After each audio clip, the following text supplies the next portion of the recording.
If you fucking subjugate people after genociding them and destroying them and ethnically cleanse them and like subjugate them all the ways you want, and then you stop, like you literally segregate them and put them in an apartheid type of state, which it is, yeah. And then you render a law, and then you expect them to just like join the metropolis. You know? Yeah. It doesn't fucking work like that. No. We are the radical left, the Marxists, the anarchists, the agitators, the looters, and people who, in many instances, have absolutely no clue what they are doing. Hi everyone, yes, a lot of excitement. A lot of excitement, about the book that we're going to talk about today, which is The Absolutely True Diary of a Part-Time Indian. It's from Sherman Alexie. And I think, getting, like, when I read about this book in the beginning, it was like this kind of exotic little book of this Native American author that depicts a different reality from the standard white man American story. And it won some prizes, and it was praised as a pretty out-of-the-box type of book. It's a book that uses the novel type as prose, but it has graphics in it. It kind of breaks different mediums through conveying emotions and storytelling and so on. And the plot, maybe in a short. It's interesting. Like how did we jump from Bolaño to this true. book? Because it's very, very different. It's really different from what we but were commenting. I think in the choice, we kind of asked our friends, and we just thought of different geography for every book. We chose 4 books from different regions. Yeah. Like first we did like Bolaño was like the starting point with Latin America, and now we want to go north to North America, but not talking about like the typical, classic, stereotypical American novel, but to still try to find something like culturally at least like different. And like the author, he's native India from this Spokane. We use Indians because he uses. Yeah, exactly. He uses, and it's a way of expressing through the book. And I was excited with that choice. Actually, I was like, okay, let's read about like Native Americans and how they have went through. But I don't know. Let me simply very shortly say the plot. Yeah, tell me the plot. So exactly. The story is in the first pronoun narrator voice. It's a diary entry of a 14-year-old boy. So the proses are very simple, very elementary. They are very funny, edgy sometimes. You could see you could definitely recognize a 14-year-old boy and the voice. It has, as I said, a graphical element that we will talk about later, and it basically follows this protagonist character through his high school period or life, living first of all in the beginning and he always lives in the reservations and Spokane, I think Wilpinit or something city. And then some event happened with this teacher of his that he threw a book on his face, and then after a conversation he decided to go to this all-white high school in Reading. Outside the reservation. Outside the reservation. So he becomes basically this traitor to the tribe, and that he's abandoning his values and his identity and so on. It's a little bit like a book of identity, this is this misfit because he was born with a neurological disease. He had big feet, the eyes are kind of weird, so he's absolutely bullied on the reservation. And definitely misfit, and then moving to that, he moves to another area in which now they make fun not of his. He's a misfit by his color. Yeah, exactly, because he's a Native American or an Indian, which hasn't been the case ever on that school. No? Yes. So actually, the book even starts the first sentence of the book is, "I was born with water on the brain." So it gives you a bit of insight on the medical condition of the protagonist, and also you already automatically start empathizing with him as this person that is persecuted, that is oppressed. Like throughout the story, obviously, Junior has this friend of him from the reservations. His name is Rowdy. I thought it's a bit lazy of a name, like to name someone who's violent and who's Rowdy. Yeah.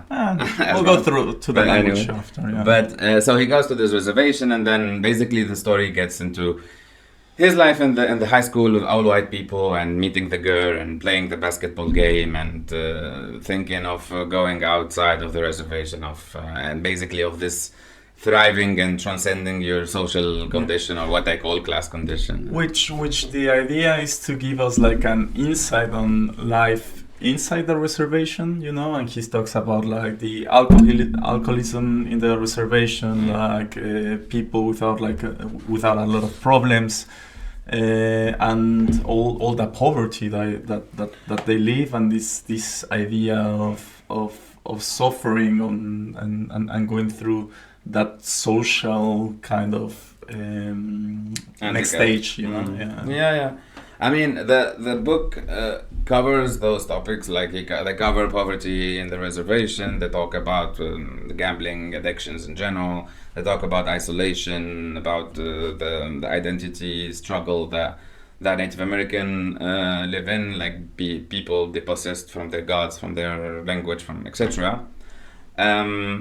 But I would say this type of analysis of what we're saying in terms of sentences were more like the hope that we had for the book than what actually the book conveys. I was going to say exactly that. It's exactly this idea that made me go to this book with a sense of, okay, this is going to be fun, this is going to be interesting, I'm going to learn, it's going to profundize. Although I already knew, like from the first paragraph, that it was maybe directed to like a more young audience, you know, like because you have this idea that Hussein said already,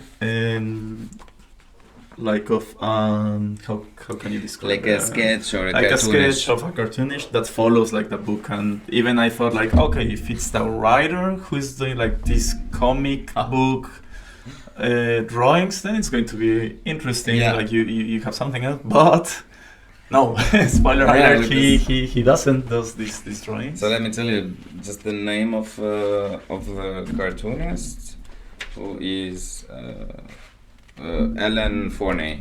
So at the end of the book, actually, you read there is an interview of Ellen Forney, and she even describes, and this is what also like I found problematic in the book, is that she describes actually the work method that they went through with the book. So she was describing that basically every time, or every couple days, or every week, or whatever, she would receive a part of the book from Alexie. Is his name Sherman? Sherman. From Sherman. So she reads the words, and then she sketches something, which is a bit disappointing in the sense that, because I thought that the author, and also in his placement of when he puts the sketches and when he puts the words, I thought that like because the character is talking about himself, no, like the character is the one who's doing the drawings, sketches. Like the sketches. Even in the process themselves, they like he talks about him drawing, and then the drawing drops, or like he talks about like him practicing, even expressing himself through drawings, and so that was kind of a defense mechanism for him.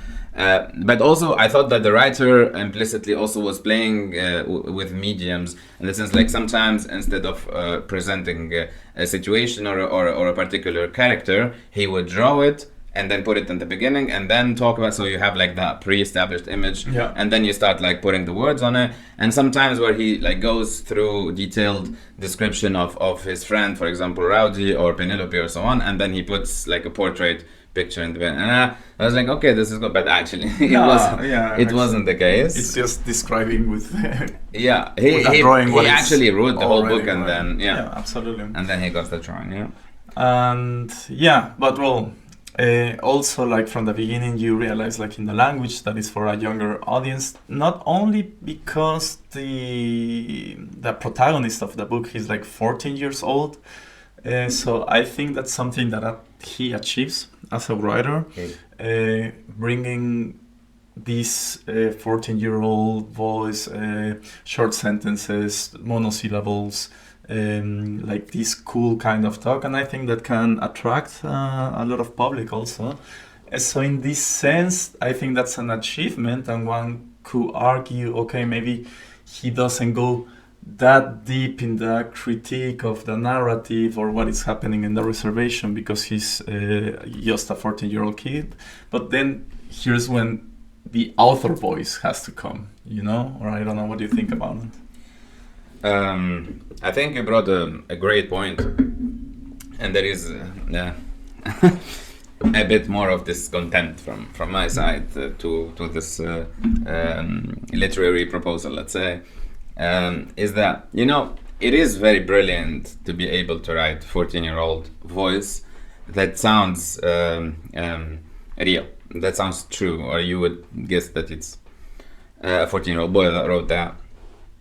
But it is impressive when you do that, when you do other stuff. Remember when we talked about Bolaño, like the impressive thing about Bolaño is not that he was able to use a lot of... To do so many different voices. Yeah, he used insane lemma, like maybe 1,000 different voices, which is insane. But most times... Okay, 1,000 maybe an exaggeration, but he's not best man. Okay. Anyways, but most times, like in an oeuvre, you would find like 2 adult voices or 2 whatever, like 2, let's say, average conscious voices in a narration, and then you would find a 14-year-old boy that would impress, like with that...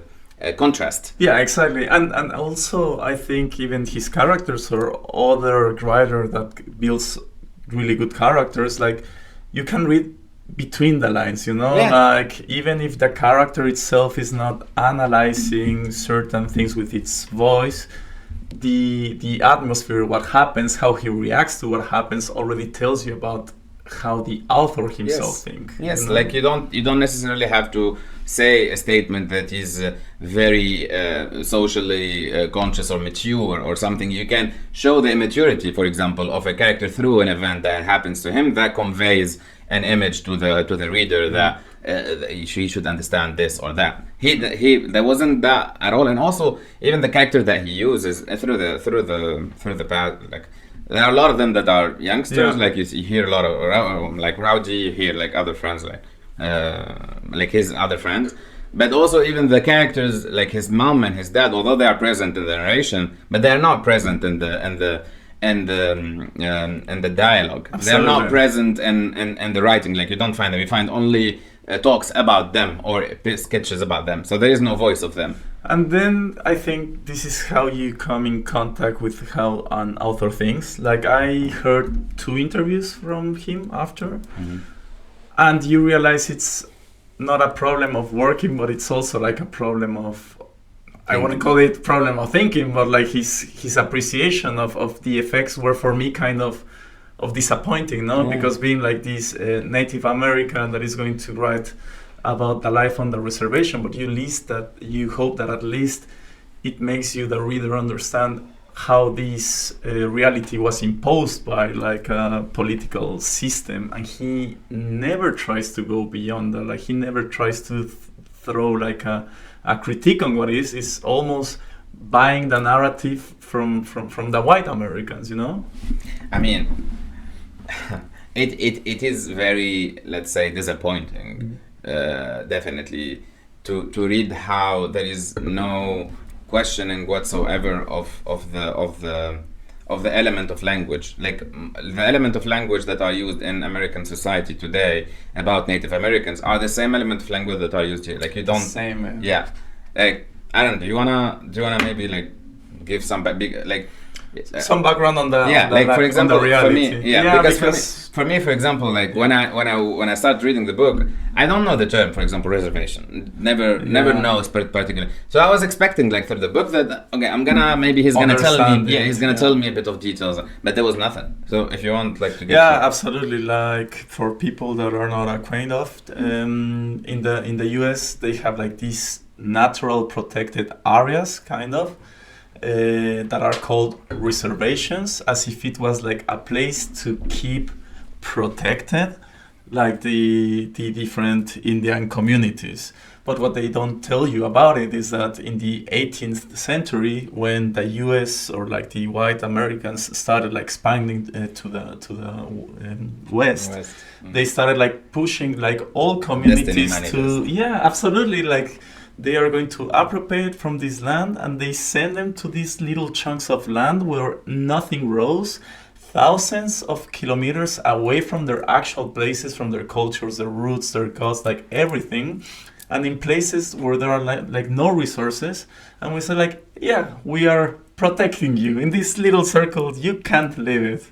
Yeah, it reminds me of something. Crazy. What could that ethnic cleansing? Like, it's crazy. No, I don't think they do this anymore. No. Those savages at the end, like, yeah. But you know, like the sad thing about this, like when you were talking about like those. These new established reservations that the white colonizers made, like you said that they chose like those lands where nothing grows, like those pieces of territories that actually even the settlers didn't want. So until they discover something. Until a mine pops up. Until a mine, and then they kill them. It's insane, man. Like it's a cycle of violence. It's insane, man. But there is even one fun, like it's not funny. It is sad, but it's an interesting thing about the Spokane Indians or Native Americans, is that this land that they're talking about. The story about the uranium. So this is a place that is highly radioactive because of some uranium mine there, and that's why basically they put all the Indians there, like fuck them, like they let them die. And there is a part of the book when they talk, like there is a mention of this uranium, because apparently the place where this uranium, I think there was a mine in the lake connected to it, is very beautiful. I even checked it online. Like it looks really beautiful. But there is a mention to it, and there is like some sort of a magic realist, a bit like a story, like a strange story. But he just mentioned it as a simple tourist attraction. Yeah. And no background. Like, I mean, obviously, you as an author, you can look it up, but still, like there should be something. Like, you're right. You're creating a narration, like. I don't know. No, absolutely. Absolutely. We were making. We were telling him to stop saying absolutely. You are a hero. Absolutely. No.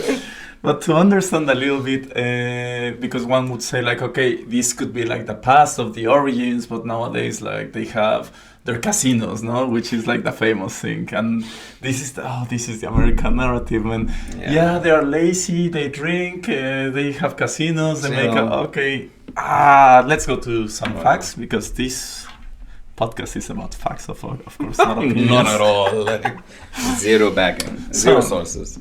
Listen to this, Husin. The median household income for Native Americans living on reservations is roughly $35,000 compared to the national median of over $65,000. So double. Okay. So double, like just like I mean, no. For example, the unemployment rates. Give me a number, man. I mean, the US has one of the lowest ever, like 4.3. I think black people have 20. Something like black people in the US have like 20% of unemployment. Yeah, I would say 30, 35. 70 to 80%, man. Like this is Pine Ridge Reservation. They have like unemployment. Like people. 80% of unemployed people. So like 2 people out of 10 people would be working. Working on it's insane, man. Like imagine like. So they're not integrated to society at all. And you are like the problems of. I mean, if you think of the law, like also like this is also an insane white trope, like racist trope, is that if you like, because I also googled a bit of history, and because those reservations, as you said, were concentration camps.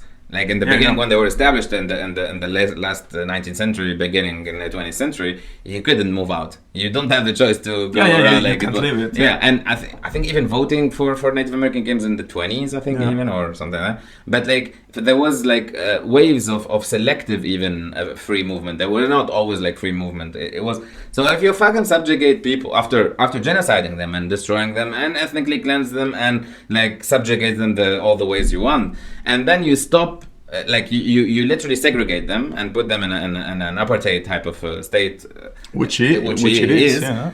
And then you render a law, and then you expect them to just join the metropolis. You know? It doesn't fucking work like that. No, and they are still like politically and economically controlled. Like they respond to the interest of the US, and even the autonomy that they have. It's not like a real autonomy. I mean, federal law is still paramount. Absolutely. Absolutely. I mean, there are a lot of histories about land exploitation and like even capitalist interventionism and so on. The US uses these communities. Yeah, like, of course. There's absolutely no kind of freedom. So, I mean, I wanted, just to close this topic of. So we were basically talking about 2 points. The first point is the simplicity of the proses. So the simplicity of the medium that he chose, which is a diary, like writing in first pronoun narrator is. In a diary is like the oldest shit ever. It can be complicated with a specific way of doing it, but the way how it's done in this book at least is very simple. So the medium is simple, the processes are simple, the character voice is a younger person, so it's simple, and so this is from the style point of view. And when we talk about the content, when we talk about like the social messages, the political messages, and so on, there is also a lack of depth in some sense. I wanted to also mention a part of the book, let's say, because to put some words, because at the end we can. How you surprised? Really nice one.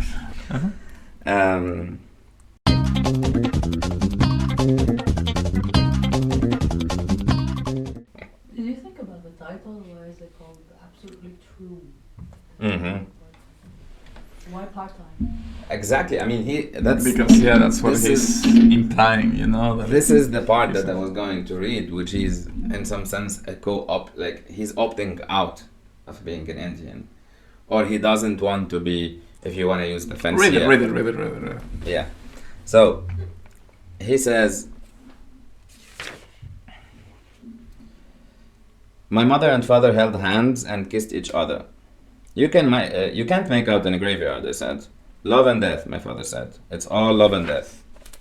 You're crazy, I said. I'm crazy about you. And he hugged me. And he hugged my mother, and she had tears in her eyes, and she held my face in her hands. Junior, she said, I'm so proud of you. Oh my God. That was the best thing she could have said.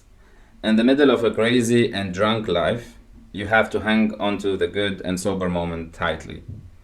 The topic of drunkenness in a very, he puts it like that, in a very, I was happy, but I still missed my sister, and no amount of love and trust was going to make that better. I love her. I will always love her. I mean, she was amazing. It was courageous of her to leave the basement and move to Montana. She went searching for her dreams, and she didn't find them, but she made the attempt. And I was making the attempt too. And maybe it would kill me too, but I knew that staying on the res would have killed me too. So he puts, let me finish. I cried because so many of my fellow tribal members were slowly killing themselves, and I wanted them to slowly killing themselves. Like, you know, those newspaper thing of 50 Palestinians were killed, like without Israel, were killing themselves. Apparently, the Native Americans just killed themselves. I wanted them to live. I wanted them to get strong and get sober and get the hell off the reservation. So he puts all the problems. It's the reservation. This reservation is cursed, and they need to be sober and cured and get the hell out of the reservation. It's the demon is the reservation. And so he continues to say, like, it's colonial unconscious subject. And this makes you think about like the power of the narrative. Yes, the power of the narrative. And why this book was so praised also and won so many prizes. That's what, yeah, absolutely. And he says, but somehow or another, Indians have forgotten that reservations were meant to be death camps. Yeah, true. I wept because I was the only one who was brave and crazy enough to leave the reservation. So he says, and he claims this to himself, I was the only one who was brave and crazy enough to leave the reservation. So what you need to have to leave the reservation is basically brave. Yeah, and again, it's this individualistic point of view of capitalism is I have to get out and fuck all of them. And this translates in the basketball game. Yeah. Like in the basketball game. Yeah. So he says, I wept and wept because I knew that I was never going to drink, and because I was never going to kill myself, and because I was going to have a better life out in the wide world. I realized that I might be a lonely Indian boy, but I was not alone in my loneliness. There were millions of other Americans who had left their birthplace in search of a dream. So he's equating his statue as a Native American who went through genocide and so on to the same statue of the colonizers themselves, like the oppressors. And he says that I realized that I was not alone, and there were millions of other Americans who had to leave their birthplace, i.e. Puritans of Europe, in search of a dream, the American dream. And he says, and this is worse, I think, I realized that sure I was a Spokane Indian, I belonged to that tribe, but I also belonged to the tribe of American immigrants, and to the tribe of basketball players, and to the tribe of bookworms and cartoonists, chronic masturbators, teenage boys, smart town kids, Pacific Northwesterns, tortilla chips and salsa lovers, poverty, funeral goers, beloved sons, boys who really missed their best friend. It's, I think a lot of self-hate. I feel a lot of self-hate from this passage because it feels like he preferred to be in the tribe of tortilla chips and salsa lovers, and he tries his best to just not be, or to just opt out and to be a part-time. Or to integrate to the American model, society, and to only be a part-time Indian at the end. Yeah. And I think to have a voice, a novel that speaks this voice, that is an accessible voice, with cartoons that represent a Native American, for the American people to have a book that is so praised, claiming these type of things is... it shows a lot of where's the political spectrum. And this guy, even in his interviews, he declared himself as a leftist, but this liberal... Yeah, it's the liberals. Leftist from the US, and it shows. It kind of shows. True. I think he also had some sexual allegation problems. I think he... Okay, we're messing now with a guy. I mean, we're shitting on... Yeah. No, I mean, it's not necessarily quite separate. We don't talk about the people, we talk about the ideas. True. Okay? True. We talk about the ideas. True. I mean, I am reading this book because I'm trying to be better at writing, from Marjorie Bolton, The Anatomy of the Novel. Mm-hmm. And she says about minor oeuvres, great literature isn't only hard to write, but hard to read. The hero of an adventure story, like this one, for example, is usually up against either a well-defined villain whom it is plainly meritorious to thwart, or some task or hazard. Very different demands are made on Dorothea Casaubon in Middlemarch, or Maggie Werner's and The Golden Ball. The literature that forces us to look into ourselves is harder to read than the stories that makes us out of ourselves. So entertainment, and something that makes you forget about yourself. But in the long run, it gives greater rewards. So this book is, I think I directly remember the book when I read this quote today. It's because this book kind of if you want to have some fun and you want to read about a little boy that makes it at the end and becomes almost white and is accepted by the population, and it's fun and there's cartoons and so on, it's cute, I advise it. But if you want to get something out of it, yeah, because at the end it's like these white people saying we are that cool because we accept you, you know. Tolerance. We are tolerant to your difference, no? Yeah.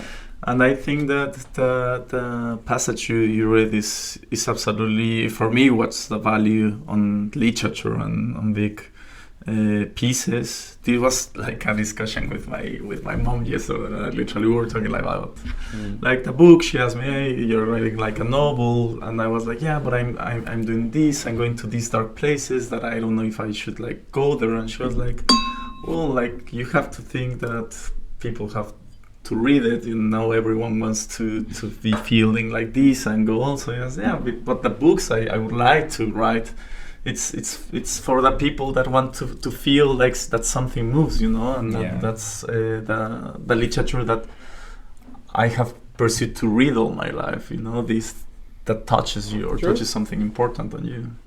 True, and also like to be completely honest, I'm not claiming that this is an inferior oeuvre, because I do believe that like most writers they write for one person or two or three or they write for multiple people depending on the book. But there is an idea and a message and an idea behind when you write. Like you're targeting a specific type of people that have a specific interest that live maybe specific experiences and so on.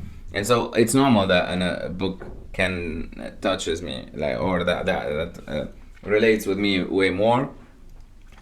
But yeah, I have to say that I think that whatever the angle that you look at it, I think that there is failure in this. That's what I was going to say. Like, I mean, failure is not a problem because you can fail. Yeah. But he didn't try it. It's what I'm saying. There is no trial. Exactly. But like, you can fail, but he didn't try. Yeah. You know. So I wouldn't consider this book a failure. Yeah. It's there's no ambition. True. There's no ambition. There is the only ambition that is there is for it to sell a lot and to be socially approved. That would be maybe one, because it doesn't trash the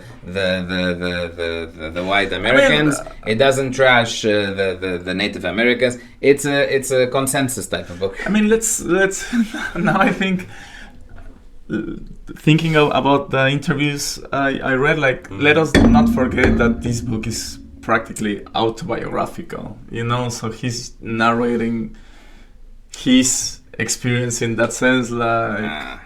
As I said, I'm not justifying. No, I know. But I'm saying. But I'm saying like this is how he sees it. You know, like that's the sad thing. I understand this is how it sees it.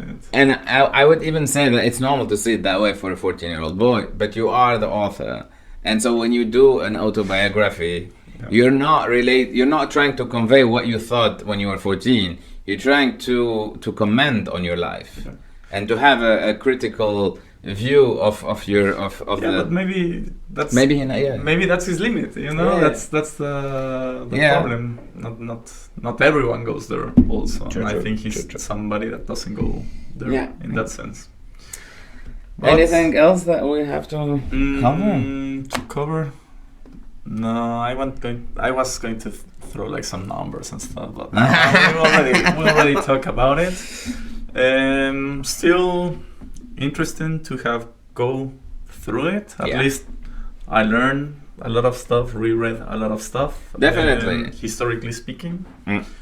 And next book is going to be on another continent now. We go to the north of Africa. To Nawel Saadawi. امرأة في نقطة الصفر, or woman at point zero. And I think we're gonna have feminist author in Egypt in the 70s, if I'm not wrong. Yes. It's going to get intense, guys. Really good. I think we're gonna even have someone with us, no? That's a surprise. Yeah.